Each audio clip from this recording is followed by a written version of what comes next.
और आम आदमी पार्टी के खिलाफ कांग्रेस का श्वेत पत्र। कांग्रेस ने जारी किया श्वेत पत्र पर लिखा मौका मौका हर बार धोखा, दिल्ली आज कूड़े का ढेर। कांग्रेस की तरफ से यह दिया गया है स्टेटमेंट। लगातार बिजली के बिल बढ़े, केजरीवाल ने झूठे सपने दिखाए, केजरीवाल ने सिर्फ झूठे वादे किए, बिजली पानी के नाम पर धोखा दिया। तो देखिए ये श्वेत पत्र जो कि कांग्रेस के तमाम बड़े चेहरे लिए खड़े हैं और आपके खिलाफ कांग्रेस का ये श्वेत पत्र। कांग्रेस ने जारी किया श्वेत पत्र और श्वेत पत्र पर लिखा मौका मौका हर बार धोखा।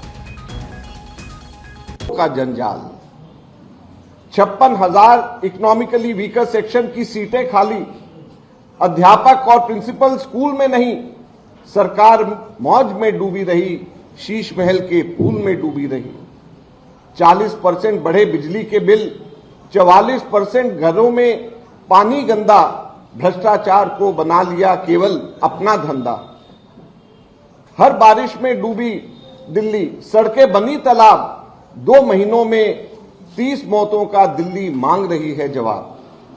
बुझाकर चूल्हे 2,31,000 घरों के 500 करोड़ प्रति वर्ष से रोशन कर रहे अपने चेहरे।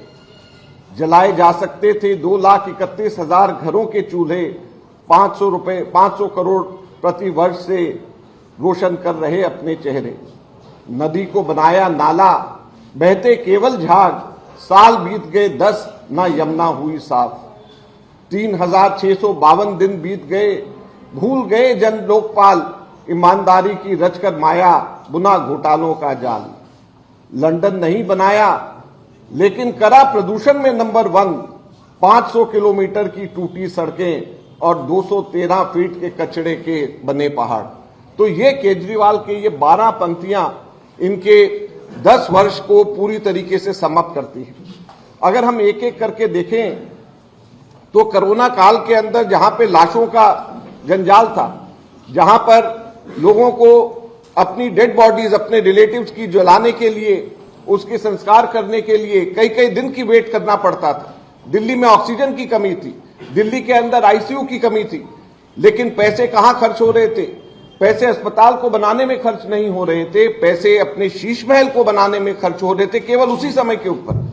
और ये केवल दिल्ली सरकार नहीं, केंद्र सरकार के अंदर मोदी भी वही पैसे जो कि गरीब लोगों के ऊपर, उनकी हेल्थ के ऊपर खर्च होने चाहिए थे, सेंट्रल विस्टा के ऊपर खर्च कर रहे थे। तो इसलिए हम कहते हैं कोरोना काल में लगा रहा लाशों का अंबार, सेंट्रल विस्टा और शीश महल पर ही केवल बरसा प्यार। पेंशन, आज दिल्ली के अंदर कोई भी बुजुर्ग व्यक्ति अपनी पेंशन अगर लगाना चाहता है तो उसको दिक्कत आती है। लेकिन हैरानी की बात यह है कि 10 वर्षों के अंदर 1,780 करोड़ रुपया, आप सोचिए 1,780 करोड़ रुपए से कितने लाखों बुजुर्गों को पेंशन मिल सकती थी। यह बजटरी एलोकेशन होता है लेकिन बजट लैप्स हो जाता है। यह सरकार खर्च ही नहीं कर पाती आपस के झगड़ों के अंदर। एक झगड़ा तो इनका आपस के अंदर यह हुआ कि 2,000 की पेंशन मिलती है, जिसमें से 2,000 में से 200 सेंट्रल गवर्नमेंट देती है, 1,800 दिल्ली गवर्नमेंट देती है, शुरू से चलता आ रहा। और 200 सेंट्रल गवर्नमेंट और दिल्ली गवर्नमेंट के झगड़े की वजह से 6 महीने पेंशन टाली रही, 6 महीने पेंशन नहीं दे पाए, क्योंकि 200 रुपया 2,000 में से अगर 200 सेंटर का नहीं आ रहा तुम 1,800 दे दो, 200 बाद में दे सकते, लेकिन नहीं, पूरे के पूरे 2,000 के 2,000 रोक करके रखा, क्योंकि सेंटर के ऊपर और ये दोनों फुटबॉल एक दूसरे के साथ खेलते रहे। और कुल मिलाकर के 10 वर्षों में 1,780 करोड़ का लैप्स हो गया बजट, जो कि बुजुर्गों को पेंशन को दिया जाना चाहिए। राशन कार्ड, आज दिल्ली के अंदर सबसे बड़ा मसला, आप लोगों के बीच में जाएं तो राशन कार्ड बनने नए बंद हो गए, और राशन कार्ड नए बनने बंद हो गए, पुराने राशन कार्ड भी हटाए जा रहे हैं। और राशन कार्ड नए बन सकते हैं, 2 तरीके हैं।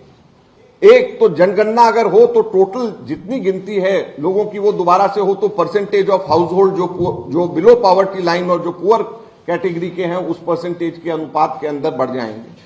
और दूसरा तरीका यह है कि और राज्य सरकारें कई कर रही हैं, जिसके अंदर खुद जो है वो अपने राशन कार्ड, अपने सेंट्रल गवर्नमेंट पैसे, अगर स्टेट गवर्नमेंट दे तो सेंट्रल गवर्नमेंट राशन देने को तैयार रहती है, स्टेट गवर्नमेंट जो है उनको और राशन कार्ड उपलब्ध करा सकती। कई स्टेट्स करा रहे हैं, हमारे कांग्रेस रूल स्टेट्स भी कई जगह पे करा रहे हैं। तो ऐसी स्थिति के अंदर क्यों ये दिल्ली के अंदर राशन कार्ड बनने के लिए बंद हुए हैं, जो कि सबसे बड़ी इस वक्त यहां पर दिल्ली में दिक्कत है।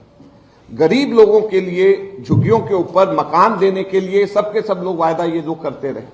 दुख की बात यह है कि 2023 अकेले एक वर्ष में, पिछले वर्ष में अकेले एक वर्ष में यहां पे जो लिखा है 2,80,000 लोगों को कर डाला बेघर, ये अकेले 2023 की फिगर्स है। एक housing and land rights network है, एक संस्था है, उसने दिल्ली के जितने भी लोगों को बेघर किया गया है उसको सालवार उसका उन्होंने निकाला है, और उन्होंने ये बोला है कि अकेले 2023 में केंद्र सरकार और दिल्ली सरकार ने मिलकर के, जब G20 का समिट सितंबर में 2023 में हुआ था, उसकी तैयारी के लिए दोनों सरकारों ने मिलकर, वैसे झगड़ते रहते हैं आपस के अंदर, लेकिन जब झुग्गी वालों को विस्थापित करना होता है, जब झुग्गियां तोड़नी होती हैं, तो दोनों के दोनों ने मिलकर के 2,80,000 झुग्गियां दिल्ली के अंदर डिमोलिश करी। और दुख की बात यह है कि इसमें से 90% से भी ज्यादा लोगों को कोई भी वैकल्पिक जगह नहीं मिली है। सबके सब लोग जो हैं खुले आसमान के नीचे रहने के ऊपर उसके बाद में मजबूर हो रहे हैं। और उससे पहले हर वर्ष ये इस तरीके से झुग्गियां टूट रही हैं, लेकिन उनको कहीं पर भी कोई रिस्पाइट नहीं, कोई उनकी मदद नहीं। दिल्ली के अंदर ये लोग कहते हैं, मोहल्ला क्लिनिक की बात करते हैं, हॉस्पिटल्स की बात करते हैं। हैरानी की बात यह है, अभी सितंबर के अंदर एक हेल्थ डिपार्टमेंट की मीटिंग हुई, 10,250 करोड़ रुपए की जरूरत है। जैसे इसमें लिखा है 30% डॉक्टर नहीं, 10,250 करोड़ की कमी से जूझ रहे अस्पताल, जो अभी जहां पे 14 हॉस्पिटल्स के अंदर कंस्ट्रक्शन चल रही है एग्जिस्टिंग हॉस्पिटल्स में, तो उसमें 10,250 करोड़ रुपए की कैपिटल एक्सपेंडिचर की जरूरत है। उसमें 10,250 करोड़ की जरूरत है, और इस साल एलोकेशन केवल 372 करोड़ की करी गई। या आप लिख लें, ये इसमें नहीं है, 372 करोड़ की केवल इस वर्ष इसमें एलोकेशन करी गई है। तो इस हिसाब से 30 वर्ष लगेंगे, जो कि काम अभी चल रहा है उसको पूरा होने में 30 वर्ष लगेंगे। और ये हॉस्पिटल्स को चलाने के लिए 8,000 करोड़ रुपया इन हॉस्पिटल्स को चलाने के लिए पैसे चाहिए, और इनके पास में पैसे नहीं है। तो जब इनके पास में पैसे नहीं है, तो कहां से ये गरीब आदमियों के इलाज के लिए ध्यान रखेंगे, जो कोरोना में हो रहा था। हां, लेकिन एक चीज के लिए पैसे हैं इनके पास में, एडवर्टीजमेंट करने के लिए अपने, उसके ऊपर हम लोग आएंगे। हमारे स्कूल्स के अंदर जो हाई कोर्ट ने इसका संज्ञान लेना पड़ा, 56,000 EWS की सीटें खाली। हमारे स्कूल्स के अंदर, दिल्ली के अंदर वाइस प्रिंसिपल्स हमारे स्कूल्स में नहीं है, अध्यापक हमारे यहां पे स्कूल्स में नहीं है। तो इसलिए हम ये कह रहे हैं कि अध्यापक नहीं स्कूल में, सरकार मौज में डूब रही है शीश महल के पूल में। तो इसलिए इस कविता की ये पंक्ति बनाई है कि स्कूल में तो अध्यापक नहीं, और ये पूल में अपने मजे ले रहे हैं, और इनको कोई चिंता दिल्ली की नहीं है। दिल्ली के अंदर बिजली के औसत जो दरें हैं वो हिंदुस्तान में सबसे ज्यादा है, और उसके ऊपर भी 40% दिल्ली के रेट बढ़ाए हैं। 44% घरों के अंदर गंदा पानी आ रहा है, और ये स्थिति दिल्ली के अंदर है। इसमें अभी एक लिखा है 2 महीने में 30 मौत हुई हैं। ये जुलाई और अगस्त अभी 2024 की बात है, जब बारिश के दौरान केवल 2 महीने के अंदर दिल्ली में 30 लोग मारे गए। तो यह स्थिति दिल्ली में, जो कि भारत की राजधानी है, कि बारिश होती है और बारिश के अंदर लोगों को इलेक्ट्रोक्यूशन से कोई मर रहे हैं घरों के अंदर, या बच्चे जो हैं पढ़ते पढ़ते लाइब्रेरी के अंदर सीवर लाइन टूट गया, वहां पर उनकी डेथ हो रही है। तो ऐसी स्थिति के अंदर देश की राजधानी में ये कहते हैं कि इनको दोबारा से मौका मिले, तो क्यों मिले। 500 करोड़ रुपए प्रति वर्ष ये एडवर्टीजमेंट पे खर्च करते हैं, और हम लोगों ने कैलकुलेट किया है कि इससे 2,31,481 घरों में चूल्हे जलाए जा सकते थे, फ्री इनके गैसेस दिए जा सकते थे, 1 साल का पूरा हम लोग कर सकते थे, अगर इतना ही पैसा लोगों को हम देते कि आप यहां पे गैस कनेक्शन या गैस सिलेंडर्स आपको दिया जा सके। नदी को बनाया नाला, बहते केवल झाग, साल बीत गए 10, ना यमुना हुई साफ। हर बार 5-5 साल की आगे का ये कह देते हैं कि अभी हम करेंगे, और उसके बाद में कुछ नहीं होता। जन लोकपाल का क्या हुआ? 3,652 दिन, 10 साल गुजर गए, जन लोकपाल अभी तक नहीं बना। ये कहते हैं कि दिल्ली के अंदर इनको LG नहीं बनाने देता। दिल्ली में LG नहीं बनाने देता, पंजाब में बना लीजिए, आपको कौन रोकता है? पंजाब में तो कोई LG का नहीं, पंजाब में तो फुल फ्लेजेड सरकार है, वहां क्यों नहीं आप बनाते?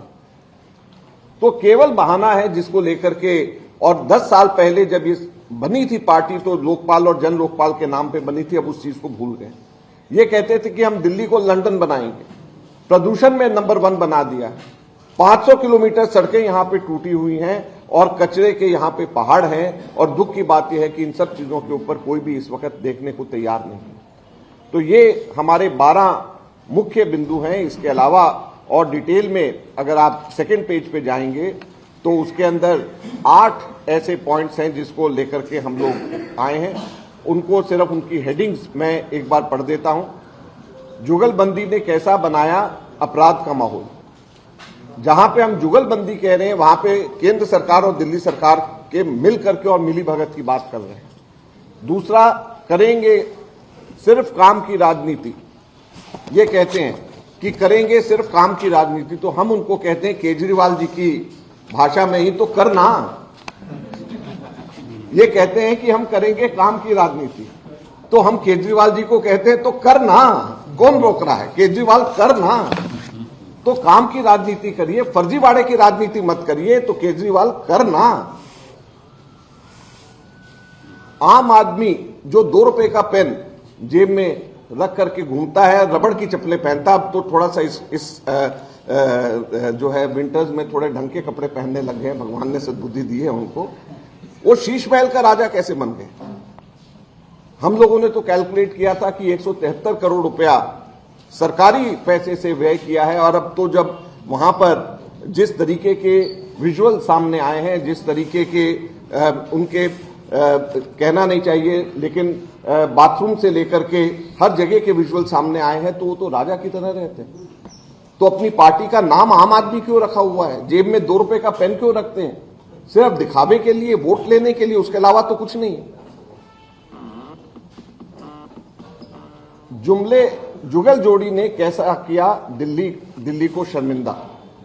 तो ये जुमलेबाजी और जुगल जोड़ी जो केंद्र सरकार की और इसकी है, कॉरपोरेशन और दिल्ली सरकार पिछले साल से पहले तो लगातार एक दूसरे के ऊपर दोष मरते रहते थे कि पानी आपकी वजह से बढ़ा, आपने सफाई नहीं करी, आपकी वजह से हुआ, एलजी ने काम नहीं करने दिया, वो कहते मेयर ने काम नहीं किया करने दिया, मेयर कहते ये पैसे नहीं दिए। अब तो दोनों आपके हैं, तो फिर करना।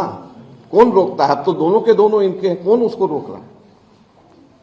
दिल्ली को कैसे बनाया नफरत का बाजार।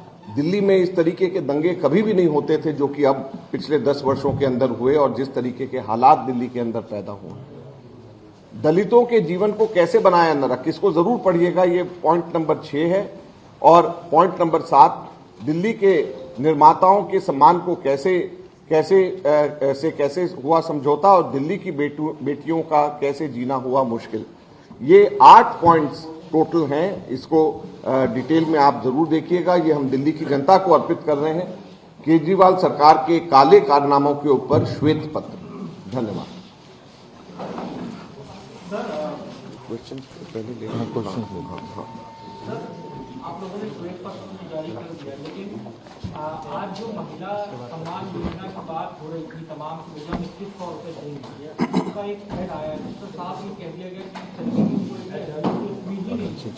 उस पर आपकी क्या राय है? दूसरा, क्योंकि अब आप अलायंस में नहीं है, तो ये श्वेत पत्र क्या पहले भी आ सकता था लोकसभा चुनाव में, क्योंकि मजबूरन आप लोगों को करना पड़ा, दिल्ली स्टेट यूनिट उस वक्त राजी नहीं थी, तो ये क्या जनता को आप कैसे नहीं बता पाएंगे सर कि हम लोकसभा में तो साथ हैं लेकिन यहाँ साथ नहीं? देखिए, ये 2 अलग अलग प्रश्न हैं आपके। पहला वाला प्रश्न तो अपने आप में अलग से की बात है, तो उसको करेंगे, लेकिन मैंने सबसे पहले आते ही मैंने बोला कि केजरीवाल को अगर एक शब्द में उसको डिस्क्राइब किया जा सकता है तो फर्जीवाड़ा।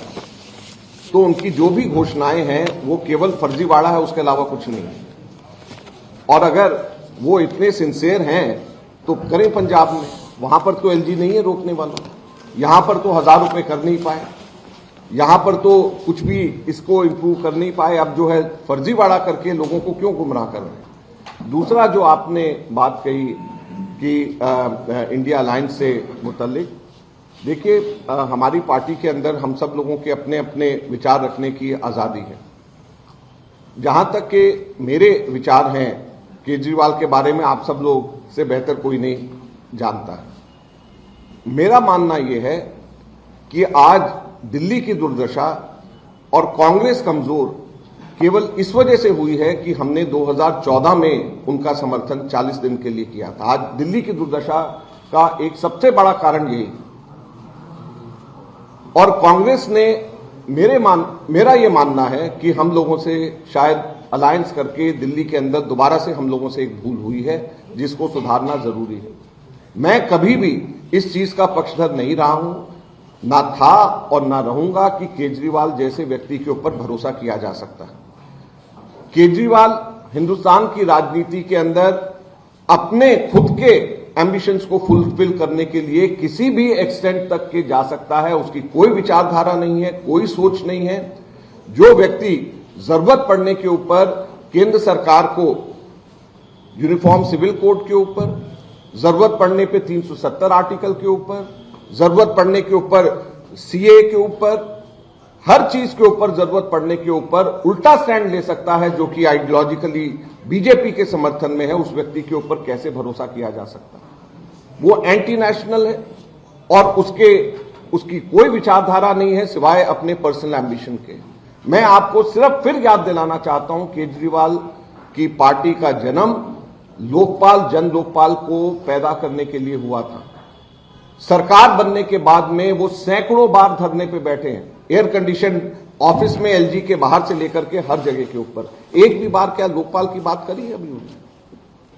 जिसका जन्म, जिसने ये कहा था कि मेरे को आप इलेक्शन जितवाइए, 25 दिसंबर को रामलीला ग्राउंड के अंदर मैं जन लोकपाल पास करवा दूंगा, वो कहां है जन लोकपाल? अब उसकी कोई बात ही नहीं, कोई उसकी चर्चा नहीं। यहां पर महिलाओं के पेंशन की बात कर रहे हैं, पंजाब के अंदर उनकी सरकार फुल फ्लेजेड है, क्यों नहीं देते वहां पे भाई? यहां पर 1000 पहले प्रॉमिस किया था, क्यों नहीं देते भाई? तो करना, कौन रोक रहा है?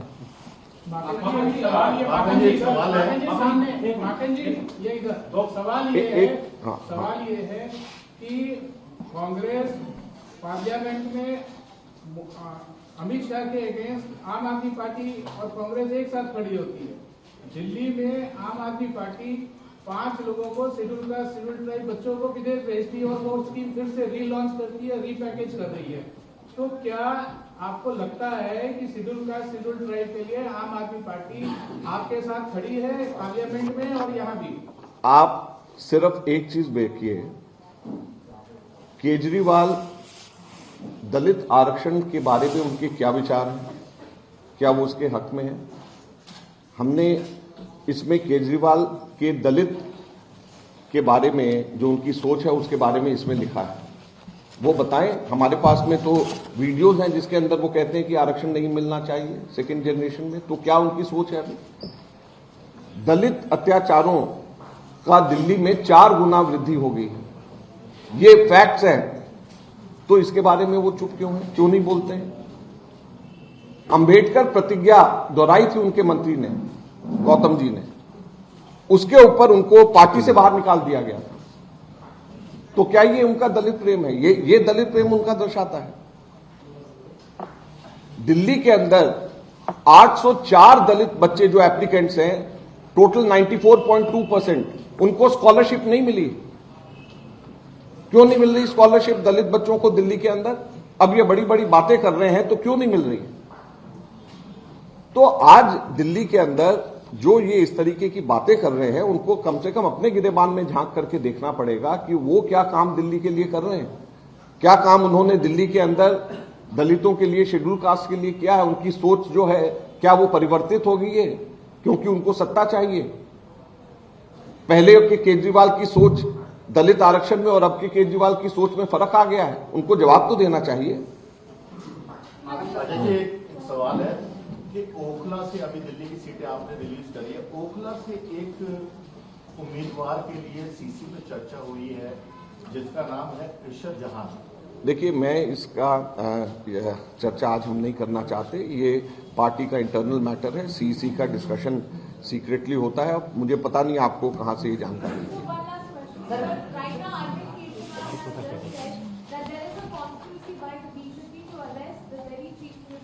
Kejriwal always says such things to remain in limelight.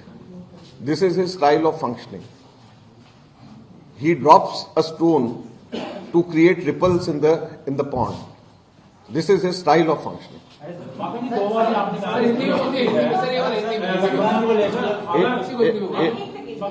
एक मिनट इसके बाद, हाँ बोलिए। हाँ ये जो आपने बोला था उसको दिल्ली में आतिशी की गिरफ्तारी में देखिए, केजरीवाल जी की आदत है कि हमेशा वो लाइमलाइट में रहने के लिए इस तरीके की स्टेटमेंट्स देते रहते हैं। जहां पे एकदम शांत पड़ी हुई झील है उसके अंदर जानबूझ करके पत्थर फेंक करके उसके अंदर रिपल्स क्रिएट करने की कोशिश रहती ताकि अटेंशन उनकी तरफ है। आपने कहा कि 2 बार वोट हो चुकी है राइज करके, तो मान लीजिए कि चुनाव के बाद जैसे किसी पार्टी को बहुमत नहीं मिलता है, तो क्या इस तरह से तीसरी बार भी क्या गोल करेंगे या नई अलायंस होगा? देखिए, मैंने जब इतनी बड़ी बात कह दी कि दिल्ली की जनता को इस बात का खमियाजा भुगतना पड़ रहा है कि हम लोगों ने 40 दिन केवल उनको सपोर्ट करा है, आज दिल्ली की जनता को उसका खमियाजा भुगतना पड़ रहा है, तो हम दिल्ली के जनता के पक्षधर हैं, हम दिल्ली के जनता के विरोधी नहीं हैं। Do you think the party's campaign will go beyond the restoration narrative, the restoration and the Sheila Dikshit duty, or do you think it has hit a roadblock?